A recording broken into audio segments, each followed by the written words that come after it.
গোপালগঞ্জ কি কলকাতায়?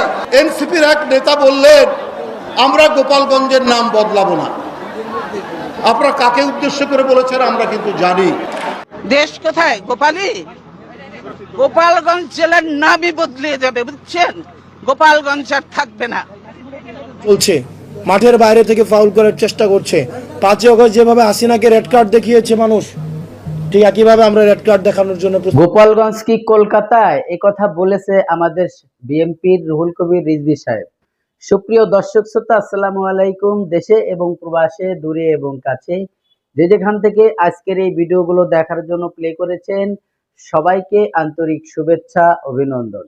দর্শক শ্রোতা, শুরু থেকে কয়েকটি ভিডিও ক্লিপের অংশ বিশেষ দেখেছেন, সম্পূর্ণ ভিডিও আপনাদেরকে দেখাবো এবং আজকের এই ভিডিওগুলো দেখার জন্য যারা ওপেন করেছেন সবাইকে অনুরোধ করব সম্পূর্ণ ভিডিওটি কন্টিনিউ করবেন, কারণ বিশেষ বিশেষ কিছু তথ্য আজকের এই ভিডিওতে আপনারা পাবেন। বিশেষ করে আমাদের তরুণ নতুন প্রজন্ম যে তাদের একটা নির্বাচিত দল এসেছে, সেটা হচ্ছে এনসিপি, নাগরিক পার্টির এনসিপি নেতা নাহিদ ইসলামকে ভয়াবহ কিছু তথ্য দিল এবং গোপালগঞ্জকে নিয়ে এমন কিছু প্রশ্ন ছুড়ে দিল রুহুল কবির রিজভী সাহেব, আপনারা শুনলে অবাক হয়ে যাবেন। প্রিয় দর্শক, ইতিমধ্যে হয়তো আপনারা অনেক জায়গায় এই ভিডিওটি বিভিন্ন গণমাধ্যমে দেখেছেন, তবে বিশেষ কিছু তথ্য রয়েছে আজকের এই ভিডিওতে। তো আমি বেশি কথা বাড়াবো না, চলে যাবো সেই গুরুত্বপূর্ণ ভিডিওতে যাওয়ার আগে ছোট্ট করে একটি রিকোয়েস্ট করবো দর্শক, আপনি যদি আমার এই চ্যানেলে নতুন বন্ধু হয়ে থাকেন, ভালো লাগলে চ্যানেলটিকে সাবস্ক্রাইব করে রাখবেন, আর অলরেডি যারা সাবস্ক্রাইব করে রাখছেন কে অসংখ্য অসংখ্য ধন্যবাদ।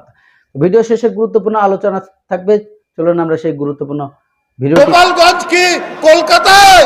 এনসিপির এক নেতা বললেন আমরা গোপালগঞ্জের নাম বদলাবো না। আপনারা কাকে উদ্দেশ্য করে বলেছেন আমরা কিন্তু জানি। গোপালগঞ্জে কদিন আগে কি ঘটনা ঘটল, ওখানে এনসিপি একটি নতুন রাজনৈতিক দল ছাত্ররা গঠন করেছে। তারা ঘোষণা দিয়েছে মার্চ ফর গোপালগঞ্জ।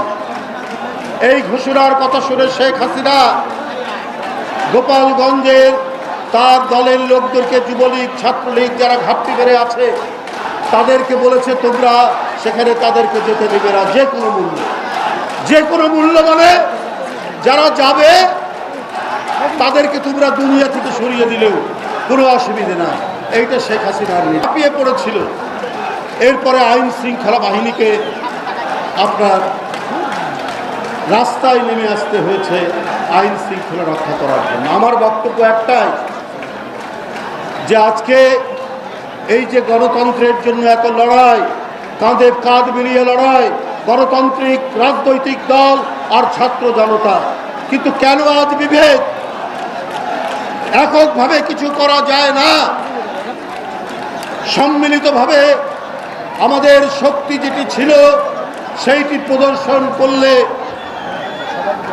সেটি থাকলে কোনো পতিত স্বৈরাচার সাহস পেত না কিছু করার জন্য। আপনারা গোপালগঞ্জ গেলেন, এনসিপির এক নেতা বললেন আমরা গোপালগঞ্জের নাম বদলাবো না। আপনারা কাকে উদ্দেশ্য করে বলেছেন আমরা কিন্তু জানি। কেন এই কথা বলতে গেলেন? আপনারা একটি দলের প্রধানকে আপনারা অপমানসূচক কথা বলেছেন, কিন্তু আমরা আপনাদের উপর আক্রমণের সময় বসে থাকিনি। বিএনপির পক্ষ থেকে এর নিন্দা জানানো হয়েছে, বিএনপির পক্ষ থেকে পতিত স্বৈরাচারের বিরুদ্ধে ঐক্যবদ্ধ প্রতিরোধের কথা বলা হয়েছে, কিন্তু আপনারা পায়ে পাড়া দিয়ে নানা ধরনের কাজ কারবার করছেন। আপনাদের উদ্দেশ্য যদি ভালো হতো, যদি ভালো হয়, তাহলে পতিত স্বৈরাচারের সাহস পেত না। তারা দেখছে আন্দোলনকামী শক্তির মধ্যে ঐক্যের অভাব হয়েছে। তাহলে গোপালগঞ্জ কি বাংলাদেশের বাইরে? গোপালগঞ্জ কি কলকাতায়? গোপালগঞ্জ কি রাজস্থানে? তাহলে সেইখানে পতিত স্বৈরাচারের দোসররা কি করে আক্রমণ করে এনসিপির লোকজনদেরকে? সুযোগ পেয়েছে হাসিনা, ও তো পাশের দেশেই থাকে, সেইখান থেকে মোবাইলে অনেকের সাথে যোগাযোগ করছেন, সামাজিক যোগাযোগ মাধ্যমে লিখছেন, তার বিরুদ্ধে স্লোগান দিচ্ছেন। উদ্দেশ্য তো ভালো নয়, নিশ্চয়ই কোনো উদ্দেশ্য নিয়ে কাজ করছেন। প্রশাসন বা সরকারকে কিছু না বলে কিছু লোক অপপ্রচার চালালেন বিএনপির বিরুদ্ধে। 10,000 মাইল দূরে বিএনপির ভারপ্রাপ্ত চেয়ারম্যান তারেক রহমান, তার বিরুদ্ধে অপপ্রচার চালাচ্ছে, উৎসাহ ওঠাচ্ছে। আপনার সরকারকে কিছু বলেন না, আপনার প্রশাসনকে কিছু বলেন না। ডক্টর ইউনূস সাহেবের সরকার আমরা সমর্থন দিয়েছি, বিএনপি দিয়েছে, প্রত্যেকটি গণতান্ত্রিক রাজনৈতিক দল মানে যারা গণতান্ত্রিক আন্দোলনে ছিল তারাও দিয়েছে। তো সরকারের বিরুদ্ধে আলাপ কি বলে সমালোচনা করার নাই আছে, কিন্তু আমরা জানি ডক্টর ইউনূসের সরকার টাকা পাচার করবে না, সোনা পাচার করবে না, দুর্নীতি করবে না, এটা আমরা জানি। দেশে যেহেতু অনেক লুটপাট হয়েছে, এই লুটপাট ঠেকিয়ে আর্থিক শৃঙ্খলা ফিরিয়ে আনতে হয়তো একটি শক্ত পদক্ষেপ নিতে হচ্ছে। সেই কাজটি করছেন হয়তো ডক্টর ইউনূসের সরকার, আমরা সেটাই আমরা মনে করি। না হলে এইবারে তো কয়েক হাজার কোটি টাকা ট্যাক্স সংগ্রহ করা যায়নি। শেখ হাসিনা বাংলাদেশ চায় না, মনে রাখবেন। শেখ হাসিনা বাংলাদেশের শান্তি চায় না, স্বস্তি চায় না, গণতন্ত্র চায় না, কথা বলার স্বাধীনতা চায় না। ওর চায় রাজত্ব, ওর চায় রক্ত, ওর চায় লাশ, যারা তার বিরোধিতা করবে। আপনারা তাই দেখেছেন। আর বাংলাদেশকে কি মনে করে জানেন? বাংলাদেশকে মনে করে সোনার খনি। শেখ হাসিনা এই খনি থেকে সোনা তুলবে, আর উনার ছেলে, উনার মেয়ে, উনার ভাগনা, উনার ভাগ্নি এগুলো সব পাচার করবে বিদেশে। শেখ হাসিনা বলেছেন তার আইন শৃঙ্খলা বাহিনীকে ডেকে যে এই আন্দোলন দমন করতে তোমাদের যা অস্ত্র লাগে ব্যবহার করো, ওরা যেন আর বেরোতে না পারে, অর্থাৎ ওই ছেলেদেরকে হত্যা করো। আমি তার রক্ত দেখতে চাই, আমি কোনো মিছিলের আওয়াজ শুনতে চাই না। তারপরেও শেখ হাসিনা পারেনি, তারপরেও শেখ হাসিনা নিজেকে রক্ষা করতে পারেননি।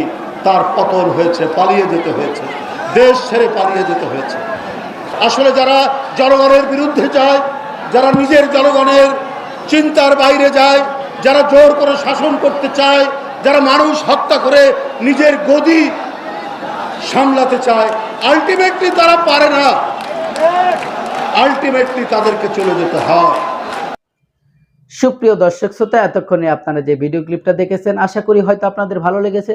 যদি ভালো লেগে থাকে অবশ্যই আপনার মতামত কমেন্ট বক্সে কমেন্ট করে জানাবেন, এবং এই ধরনের ভিডিও দেখতে চাইলে অবশ্যই বন্ধুদের মাঝে শেয়ার করে দেবেন, চ্যানেলটিকে সাবস্ক্রাইব করে রাখবেন।